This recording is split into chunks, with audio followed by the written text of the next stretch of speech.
الحمد لله عدد خلقه ورضا نفسه وزنة عرشه ومداد كلماته والصلاة والسلام على صفوة رسله وخير خلقه محمد وآله وصحبه. أما بعد فأعوذ بالله من الشيطان الرجيم. بسم الله الرحمن الرحيم. وإذ قال إبراهيم رب اجعل هذا البلد آمنا واجنبني وبني أن نعبد الأصنام رب إنهن أضللن كثيرا من الناس فمن تبعني فإنه مني ومن عصاني فإنك غفور رحيم. ربنا إني أسكنت من ذريتي بواد غير ذي زرع عند بيتك المحرم ربنا ليقيموا الصلاة فاجعل أفئدة من الناس تهوي إليهم وارزقهم من الثمرات لعلهم يشكرون. صدق الله العلي العظيم وبلغنا رسوله النبي الأمي الكريم.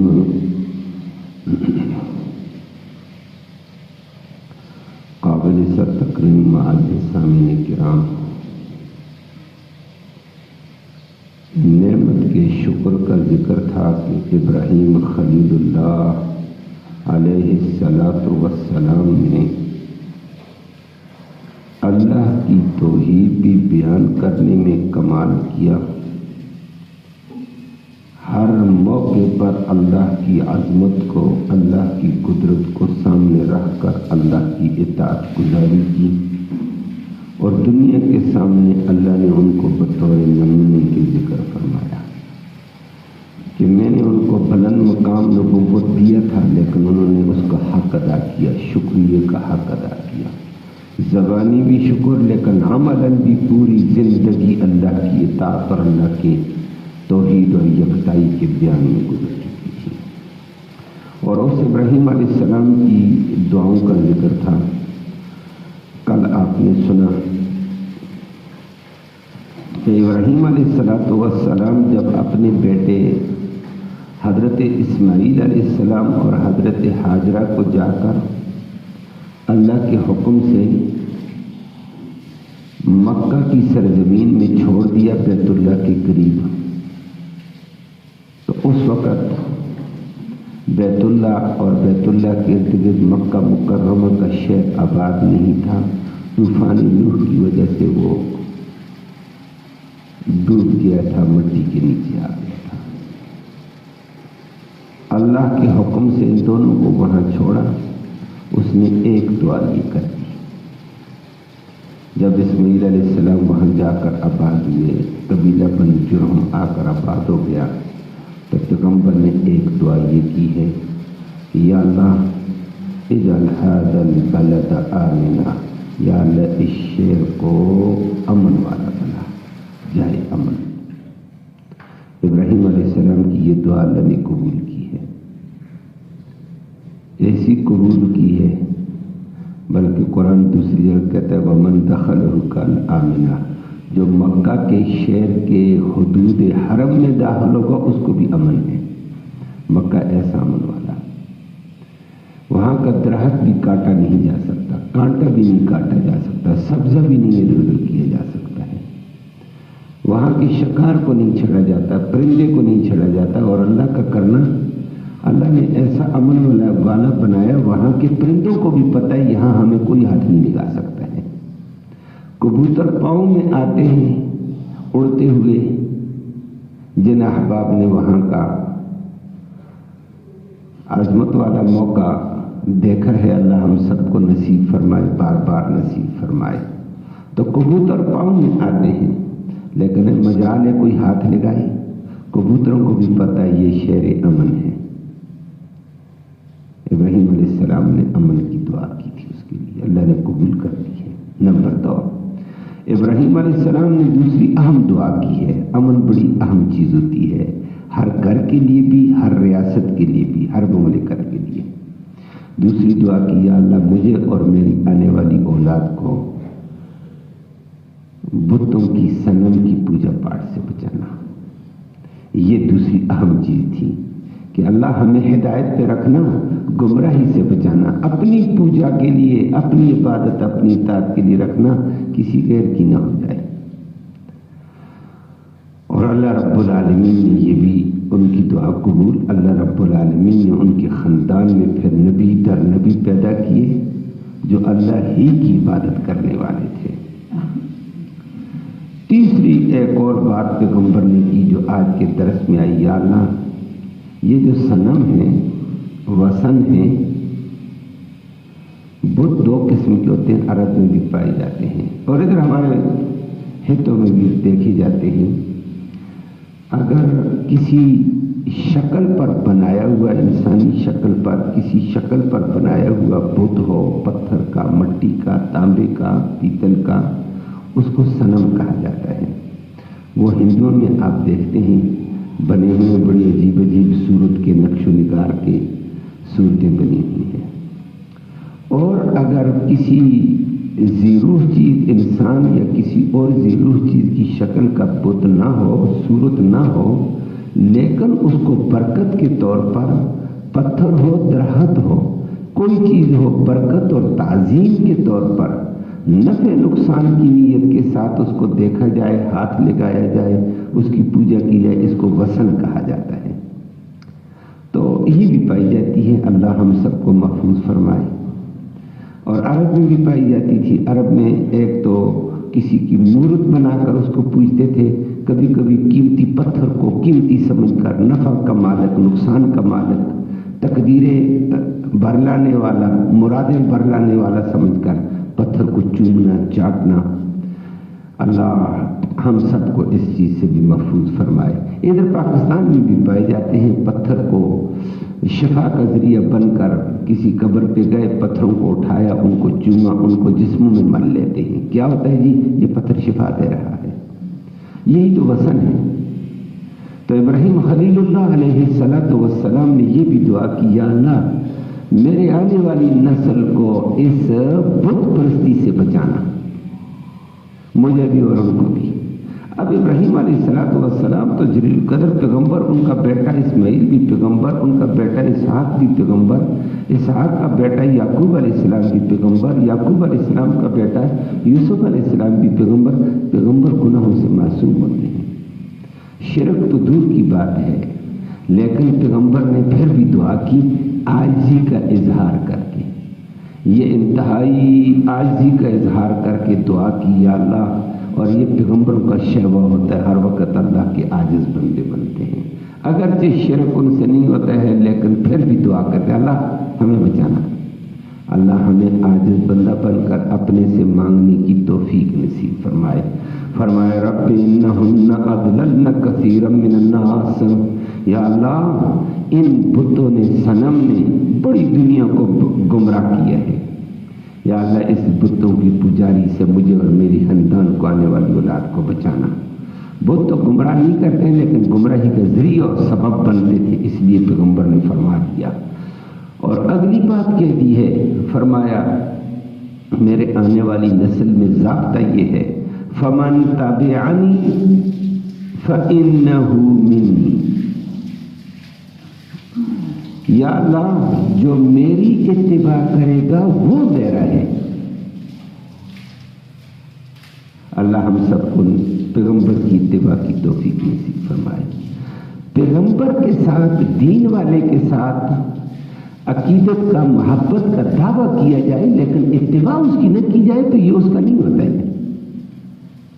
پیغمبر نے ضابطہ بتایا فمن تبعنی، جو میری اتباع کرے گا، وہ کسی بھی خطے میں ہو، وہ مکہ میں ہو یا عراق میں یا شام میں یا پاکستان میں یا ہندوستان میں، فإنہ منی، ربا وہ میرا ہے، وہ میری خاندان کا ہے، وہ میرا بندہ ہے، میرا اطاعت گزار ہے، وہ میرا ابراہیمی ہوگا۔ اللہ ہمیں ابراہیمی بننے کی توفیق نصیب فرمائے۔ اور یہی بات اللہ رب العالمین نے دوسری جگہ بتائی ہے کہ دعووں سے کام نہیں ہوگا، اتباع سے کام ہوتا ہے۔ حضرت نوح علیہ السلام بڑے عرصے تک لوگوں کو سمجھاتے رہے۔ 4 بیٹے تھے، 3 بیٹے ان کی بات مان گئے اور اللہ کی توحید کے پرستار تھے، اللہ کی توحید کو ماننے والے تھے۔ ایک بیٹا نہیں مانتا تھا، ایک بیٹا بزرگوں سے مرادیں مانتا تھا، بزرگوں سے شفائیں لیتا تھا، بزرگوں کا لحاظ رکھتا، بزرگ یہ کر لیتے، بزرگ یہ کر لیتے۔ اس وقت کے 5 بڑے بزرگ تھے جن کو دنیا آج بھی مختلف شکلوں میں کہتی ہے پنجتن پاک، وہ بھی کہتے پنجتن پاک یہی کچھ کریں گے۔ اللہ اکبر۔ جب نوح علیہ السلام کی قوم پر ان کی گمراہی کی وجہ سے طوفان آیا، سیلاب آیا، نوح علیہ السلام اپنے ماننے والوں کو لے کر اللہ کے حکم سے کشتی پہ سوار ہو گئے۔ یہ بیٹا کشتی پہ نہیں بیٹھا، 3 بیٹے بیٹھ گئے، 3 بیویاں بھی بیٹھ گئی، ایک بیوی بھی نہیں بیٹھی۔ وہ بھی کہتی ہے بزرگ بچا لیں گے، یہ پنجتن پاک بچا لیں گے۔ اللہ کا کرنا موسلادھار دھار بارش آسمانوں سے، پرنالے بہنے لگے، زمین سے طرح طرح کے چشمے پھوٹنے پڑے، نہریں پھوٹنے لگیں، زمین پر پانی ہی پانی تھا، موجیں ہی موجیں تھیں، پہاڑوں کو ادھر سے ادھر، بلڈنگوں کو ادھر سے ادھر مار رہا تھا پانی۔ نوح علیہ السلام کشتی میں تھے اور بیٹا سمندر میں ہے، پانی میں۔ فوراً کہہ دیا یا بنی، او بیٹے ارکب معنا، ہمارے ساتھ کشتی میں ڈوب جائے گا، ڈوب جائے گا، ڈوب جائے گا۔ باپ ہے، ابھی تک اس کو ابراہیم نوح علیہ السلام کو یہ نہیں پتہ چلا، منافق تھا، اوپر سے کہتا والد صاحب جی جی جی جی، اندر سے والد کی تعلیم سے ہٹ کر اللہ کو سہارا چھوڑ کر 5 تن کو سہارا بناتا تھا، مشکل کشا سمجھتا تھا۔ والد نے کہا میرے ساتھ آ جا بیٹے، اللہ ایسا مانا یا بنے گی، لیکن بیٹے نے آگے سے کہہ دیا نہیں، میں آپ کے ساتھ تو نہیں ہوں۔ اور فرمایا کہ مجھے 5 بزرگ بچائیں گے۔ پیغمبر نے کہا اللہ اکبر، بچانے والا کوئی بھی نہیں ہے۔ اور آگے سے بیٹے نے یہ بھی کہہ دیا میں پہاڑ کی چوٹی پر چڑھ جاؤں گا، بڑا اونچا پہاڑ نظر آتا۔ پیغمبر نے کہہ دیا لا عاصم اليوم، آج بچانے والا کوئی بھی نہیں، لا عاصم اليوم الا من رحم اللہ، سوائے اللہ کے جس پر رب رحم کرے۔ اس نے کہا سآوی الی جبل یعصمنی من الماء، ایک پہاڑ پر جاؤں گا، یہ مجھے پانی سے بچا لے گا موجوں میں۔ باپ بیٹی کی گفتگو ہو رہی تھی، وحال بینہم الموج، قرآن نے کہہ دیا درمیان میں موج آئی پانی کی، کشتی پرے، بیٹے کو ڈبو دیا، بیٹا ڈوب گیا۔ پیغمبر اپنے بیٹے کو بچا نہ سکا، پنجتن پاک کا بچانا دور کی بات تھی، پیغمبر اپنے بیٹے کو نہ بچا سکا۔ لیکن شفقت پدری دوبارہ جوش میں آئی، جو بات یہاں کے اعتبار سے کہنا چاہتا تھا۔ حضرت نوح علیہ السلام اللہ سے دعا کرنے لگے، یا اللہ بیٹا تو میرا تھا، یا اللہ یہ میرا بیٹا ہے، اس کو نجات دیتے، اس کو جہنم سے بچا لیتے۔ اللہ اکبر، کہا میرا بیٹا۔ اللہ رب العالمین نے آگے سے فرمایا انہو لیس من اہلک، تیرا نہیں ہے، تیرا ہوتا تیری بات مانتا، انہو عمل غیر صالح، اس کے اعمال نجات کی صلاحیت والے نہیں ہیں، اعمال اس کے شرک والے ہیں، وہ کیسے بچے گا؟ پیغمبر رو کر کشتی میں دعا کر رہے ہیں، اللہ بیٹا تو میرا تھا، میری پشت سے پیدا ہوا ہے. فرمایا سلبی بیٹا ہے، لیکن یاد رکھنا پیغمبر نوح علیہ السلام انبیاء کی آل وہ ہوتا ہے جو انبیاء کی بات مانے، چاہے سلبی ہو چاہے غیر سلبی ہو. اللہ ہمیں نبیوں کی اتباع نصیب فرمائے. تو فرمایا تیرا بیٹا تیرا اہل نہیں، انہ لیس من اہلک انہ عمل غیر صالح. وہ بیٹا غرق تو ہو گیا. آگے اللہ نے مزید رد کر کے فرمایا ہے پیغمبر انی اعظک ولا تخاطبنی فی الذین ظلموا، شرک کرنے والے ظالموں کے حوالے سے مجھ سے دوبارہ دعا نہ کرنا.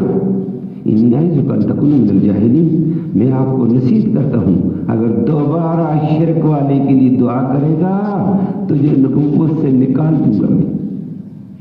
ان تکون من الجاہلین، تو جاہلوں میں سے ہو جائے گا، نبوت سے نکل جائے گا. پیغمبر نے کہا میری توبہ. تو گویا نتیجہ کیا نکلا؟ نبیوں کا وہ ہوتا ہے جو نبیوں کی بات مان کر چلے. اللہ ہمیں سچے پیغمبر محمد کریم صلی اللہ علیہ وسلم کی اتباع نصیب فرمائے.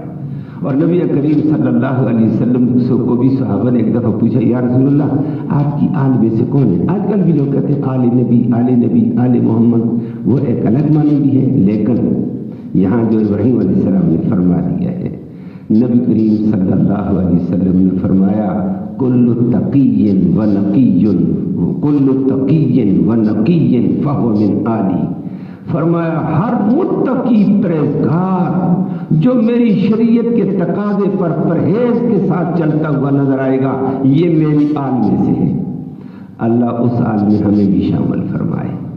اور فرمایا وہ دنیا کا کوئی بھی بندہ ہو، وہ نبی کریم صلی اللہ علیہ وسلم کے خاندان اولاد میں سے ہو، یا فرمایا دنیا کی کوئی بھی سرزمین کا ٹکڑا ہو، محمد کریم صلی اللہ علیہ وسلم کی اتباع کرے گا وہ نبی ہی کی آل سمجھا جائے گا، اس کا ادب و احترام ہوگا. وہ کل قیامت کے دن نبی کی آل کے ساتھ، نبی کے خاندانوں کے ساتھ، نبی کے متبعین میں اٹھایا جائے گا. تو ابراہیم علیہ السلام نے کہا فمن تبعنی فإنہ منی، یا اللہ جو میری اتباع کرے گا وہ تو مجھ میں سے میری اتباع والا میرا ہے. ومن عصانی، اور جو میری نافرمانی کرتا ہے، ظاہر بات ہے پیغمبر کی نافرمانی کرنے والا جہنمی ہوتا ہے، لیکن آگے پیغمبر کے اوپر ایک ترحم اور رافت غالب آئی ہے. آگے پیغمبر یہ نہیں کہتا وہ جہنمی ہے، ومن عصانی فہو فی جہنم، یہ نہیں کہا یا اللہ وہ جو میری نافرمانی کرتا ہے میں چپ، وہ تیرے حوالے، تو اس پہ رحم کر دے تو رحم بھی کر سکتا ہے، جہنم سے بچا لے. فإنک غفور رحیم، کیونکہ تو بڑا بخشنے والا رحم کرنے والا ہے. تو مجرموں کو بھی معاف کر سکتا ہے، تو کافروں کو بھی معاف کر سکتا ہے، تو رحم کرنے پہ آئے تو ہر ایک پہ رحم کرتا ہے. آگے پیغمبر نے کمال انداز ظاہر کر کے فرما دیا وگرنہ نبی کی نافرمانی کرنے والا جہنمی ہوتا ہے. پیغمبر نے یہ نہیں کہا جہنمی، یا اللہ اس کو بھی تو معاف کرے تو کر سکتا ہے، میں کچھ نہیں کہہ سکتا ہوں. یہ پیغمبر کا انتہائی رحیمانہ انداز تھا. اور پھر آگے پیغمبر نے ایک اور دعا کر کے ذکر کر کے اپنی حالت زار کا ذکر کیا. یا اللہ میں اپنی اولاد کو شہر مکہ میں وادی غیر ذی زرع میں چھوڑ کر جا رہا ہوں، اور ان کے لیے دعاؤں کا ذکر کیا. وہ وادی غیر ذی زرع کے حوالے سے کل آپ کے سامنے بات آئے گی. اللہ ہم سب کو نبیوں کی سچی اتباع کی توفیق نصیب فرمائے.